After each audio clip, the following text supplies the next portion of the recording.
નમસ્કાર દર્શક મિત્રો, મિસ્ટર ગુજરાત ન્યૂઝમાં આપનું સ્વાગત છે।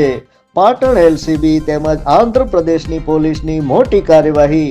ગોડાઉનમાંથી ચોરાયેલા લાલ ચંદનના 150 ટુકડા ઝડપી પાડ્યા હતા।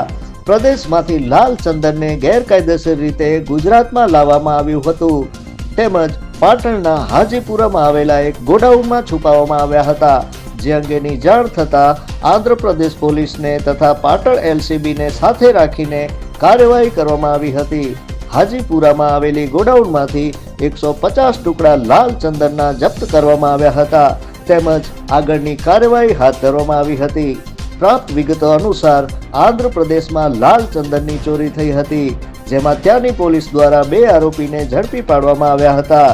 ઝડપાયેલા આરોપી આંધ્રપ્રદેશ પોલીસ દ્વારા પૂછપરછ કરવામાં આવતા આરોપીએ જણાવ્યું હતું કે પાટણ જિલ્લામાં લાલ ચંદન આપવામાં આવ્યું છે।